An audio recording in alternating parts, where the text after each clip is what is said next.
ਜਿੰਨਾ ਚਿਰ ਆਪਾਂ ਸਿੱਖ ਸਮਝਦੇ ਨਹੀਂ ਕਿ ਅਸੀਂ ਗੁਲਾਮ ਹੈ ਜੀ ਤੇ ਅਸੀਂ ਆਪਣੀ ਆਜ਼ਾਦੀ ਦੇ ਲਈ ਲੜਦੇ ਨਹੀਂ ਅਮਨ ਪਸੰਦ ਤਰੀਕਿਆਂ ਦੇ ਨਾਲ ਜੀ ਵੋਟ ਪਾ ਕੇ ਉਹਨਾਂ ਚਿਰ ਸਾਡਾ ਕੁਝ ਬਣਨਾ ਨਹੀਂ ਹੈ। ਜੀ ਕੋਈ ਨਾ ਕੋਈ ਤਾਂ ਸ਼ਰਮ ਹਿੰਦੁਸਤਾਨ ਦੀ ਬੀਜੇਪੀ ਆਰਐਸਐਸ ਨੂੰ ਹੋਣੀ ਚਾਹੀਦੀ ਹੈ ਕਿ ਸਿੱਖਾਂ ਦਾ ਜਥੇਦਾਰ ਇੰਨੇ ਚਿਰ ਤੋਂ ਅੰਦਰ ਰੱਖਿਆ ਹੋਇਆ ਹੈ ਤਾਂ ਇਸ ਨੂੰ ਹੁਣ ਛੱਡ ਦੇਣਾ ਚਾਹੀਦਾ ਹੈ। ਤੇ 30 ਸਾਲਾਂ ਤੋਂ ਹੋਰ ਸਿੱਖ ਅੰਦਰ ਬੈਠੇ ਹੈ ਜਦਕਿ ਉਮਰ ਕੈਦ 20 ਸਾਲ ਹੁੰਦੀ ਹੈ ਇੰਡੀਆ ਦੇ ਵਿੱਚ, ਪਰ 30 ਸਾਲਾਂ ਤੋਂ ਅੰਦਰ ਰੱਖੀ ਜਾਣਾ ਤਾਂ ਮੈਂ ਤਾਂ ਸਭ ਜ਼ਬਰ ਹੈ ਸਿੱਖਾਂ ਦੇ ਖਿਲਾਫ। ਅੱਜ ਸ਼੍ਰੋਮਣੀ ਅਕਾਲੀ ਦਲ ਅੰਮ੍ਰਿਤਸਰ ਪ੍ਰਧਾਨ ਸਰਦਾਰ ਸਿਮਰਨਜੀਤ ਸਿੰਘ ਮਾਨ, ਜਥੇਦਾਰ ਜਗਤਾਰ ਸਿੰਘ ਜੀ ਹਵਾਰਾ ਦੇ ਸਤਿਕਾਰਯੋਗ ਮਾਤਾ ਜੀ ਦੀ ਸਿਹਤ ਦਾ ਹਾਲ ਜਾਣਨ ਤੇ ਉਹਨਾਂ ਦੇ ਦਰਸ਼ਨ ਕਰਨ ਪਿੰਡ ਹਵਾਰਾ ਵਿਖੇ ਸਮੁੱਚੀ ਲੀਡਰਸ਼ਿਪ ਸਮੇਤ ਪਹੁੰਚੇ। ਇਸ ਮੌਕੇ ਗੱਲ ਕਰਦਿਆਂ ਉਹਨਾਂ ਕਿਹਾ ਕਿ ਭਾਈ ਜਗਤਾਰ ਸਿੰਘ ਹਵਾਰਾ ਅਤੇ ਸਾਡੇ ਹੋਰ ਕਈ ਸਿੰਘ ਲੰਮੇ ਸਮੇਂ ਤੋਂ ਜੇਲ੍ਹਾਂ ਵਿੱਚ ਨਜ਼ਰਬੰਦ ਹਨ। ਉਹਨਾਂ ਨੇ ਆਪਣੀ ਬਣਦੀ ਸਜ਼ਾ ਕਦੋਂ ਦੀ ਪੂਰੀ ਕਰ ਲਈ ਹੈ, ਪਰ ਸਰਕਾਰਾਂ ਵੱਲੋਂ ਉਹਨਾਂ ਨੂੰ ਆਜ਼ਾਦ ਨਹੀਂ ਕੀਤਾ ਜਾ ਰਿਹਾ। ਉਹਨਾਂ ਕਿਹਾ ਕਿ ਜਦੋਂ ਤੱਕ ਸਿੱਖ ਸ਼ਾਂਤਮਈ ਢੰਗ ਨਾਲ ਆਪਣਾ ਹੱਕ ਨਹੀਂ ਮੰਗਦੇ ਅਤੇ ਸੰਘਰਸ਼ ਨਹੀਂ ਕਰਦੇ, ਉਦੋਂ ਤੱਕ ਸਾਡੇ ਮੁੱਦੇ ਸੁਲਝਣ ਵਾਲੇ ਨਹੀਂ। ਮਾਤਾ ਜੀ 'ਚ ਕਮਜ਼ੋਰੀ ਬਹੁਤ ਹੈ ਜੀ ਤੇ ਅਜੇ ਆਰਾਮ ਕਰ ਰਹੇ ਹੈ ਹਾਂਜੀ ਤੇ ਲੋਕੀ ਦਰਸ਼ਨ ਕਰ ਰਹੇ ਹੈ ਤੇ ਦਰਸ਼ਨ ਕਰਕੇ ਬਾਹਰ ਆ ਰਹੇ ਹੈ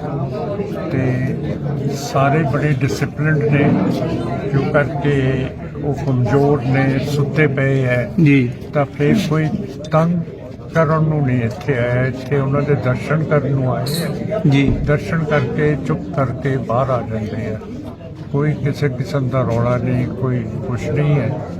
ਤੇ ਸਾਨੂੰ ਆਸ ਹੈ ਕਿ ਇਹ ਛੇਤੀ ਜਿਹੜੇ ਤੰਦਰੁਸਤ ਹੋ ਜਾਣਗੇ। ਪਰ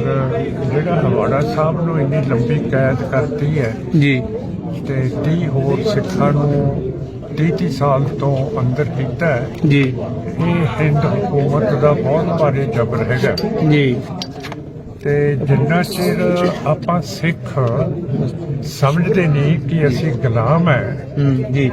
ਤੇ ਅਸੀਂ ਆਪਣੀ ਆਜ਼ਾਦੀ ਦੇ ਲਈ ਲੜਦੇ ਨਹੀਂ ਅਮਨ ਪਸੰਦ ਤਰੀਕਿਆਂ ਦੇ ਨਾਲ ਜੀ ਵੋਟ ਪਾ ਕੇ ਉਹਨਾਂ ਚਿਰ ਸਾਡਾ ਕੁਝ ਬਣਨਾ ਨਹੀਂ ਹੈ। ਜੀ ਕਿਉਂ ਕਰਕੇ ਸਾਰੀਆਂ ਸਰਕਾਰਾਂ ਜਿਹੜੀਆਂ ਹੁੰਦੀਆਂ ਉਹ ਦਿੱਲੀ ਦੇ ਅਸਰ ਦੇ ਨਾਲ ਚੱਲਦੀਆਂ ਪੰਜਾਬ ਦੇ ਵਿੱਚ। ਜੀ ਸੋ ਜਿੰਨਾ ਚਿਰ ਅਸੀਂ ਆਜ਼ਾਦ ਨਹੀਂ ਹੁੰਦੇ, ਜਿਵੇਂ ਪਾਕਿਸਤਾਨ 1947 ਚ ਅੰਗਰੇਜ਼ਾਂ ਨੇ ਕਰਤਾ ਸੀਗਾ ਹਿੰਦੁਸਤਾਨ ਨੂੰ, 47 ਦੇ ਵਿੱਚ ਅੰਗਰੇਜ਼ਾਂ ਨੇ ਕਰਤਾ ਸੀ ਤੇ ਜਿਹੜੀ ਅੰਗਰੇਜ਼ ਨੇ ਸਿੱਖਾਂ ਦੇ ਨਾਲ ਬੇਈਮਾਨੀ ਕੀਤੀ ਤੇ ਸਾਨੂੰ ਆਜ਼ਾਦੀ ਨਹੀਂ ਦਿੱਤੀ, ਉਹ ਹੁਣ ਸਾਨੂੰ ਚੁੱਭਦੀ ਹੈ ਤੇ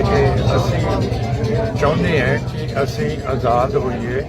ਤੇ ਅਸੀਂ ਆਪਣੀ ਸਰਕਾਰ ਆਪ ਬਣਾਈਏ। ਪ੍ਰਵਾਸੀਆਂ ਦੇ ਮੁੱਦੇ ਤੇ ਉਹਨਾਂ ਕਿਹਾ ਕਿ ਪੰਜਾਬ ਵਿੱਚ ਸਾਡੀ ਗਿਣਤੀ ਘਟ ਰਹੀ ਹੈ ਤੇ ਸਰਕਾਰ ਦੀ ਇਹ ਸਾਜ਼ਿਸ਼ ਹੈ ਕਿ ਦੂਜੇ ਸੂਬਿਆਂ ਦੇ ਲੋਕਾਂ ਨੂੰ ਪੰਜਾਬ ਲਿਆ ਕੇ ਵਸਾਇਆ ਜਾਵੇ ਤਾਂ ਜੋ ਸਿੱਖ ਆਪਣਾ ਰਾਜ ਖਾਲਿਸਤਾਨ ਦੀ ਮੰਗ ਨਾ ਕਰਨ ਅਤੇ ਸੰਘਰਸ਼ ਕਮਜ਼ੋਰ ਪੈ ਜਾਵੇ। ਇਹਦਾ ਮਤਲਬ ਹੈ ਕਿ ਇਹ ਸੈਂਟਰ ਤੇ ਹਿੰਦੂਤਵਾ ਪੰਜਾਬ ਦੇ ਵਿੱਚ ਦਿਖਾਉਣਾ ਚਾਹੁੰਦੇ ਹੈ ਕਿ ਸਿੱਖਾਂ ਦੀ ਆਬਾਦੀ ਘਟ ਗਈ ਹੈ ਤੇ ਦੂਸਰਿਆਂ ਦੀ ਵੱਧ ਗਈ ਹੈ ਤੇ ਇਸ ਕਰਕੇ ਇਹ ਖਾਲਿਸਤਾਨ ਨਹੀਂ ਪ੍ਰਾਪਤ ਕਰ ਸਕਦੇ ਕਿਉਂਕਿ ਇਹਨਾਂ ਦੀ ਆਬਾਦੀ ਘਟੀ ਹੋਈ ਹੈ। ਤੇ ਜਿਹੜੀ ਪੂਲਿੰਗ ਕੀਤੀ ਸੀਗੀ ਕਿ ਅਸੀਂ ਸ਼ਹਿਰ ਬਣਾ ਦੇਣੇ ਹੈ ਪਿੰਡਾਂ ਦੇ ਨੇੜੇ ਨੇੜੇ, ਜੀ ਉਹ ਵੀ ਇੱਕ plan C government of India ਤੇ ਹਿੰਦੂਤਵਾ ਦੀ ਕਿ ਇੱਥੇ ਹਿੰਦੂ ਵਸਾ ਦਈਏ ਤੇ ਰਾਇਸ਼ੁਮਾਰੀ ਲਈਏ ਜਾਂ ਇਹ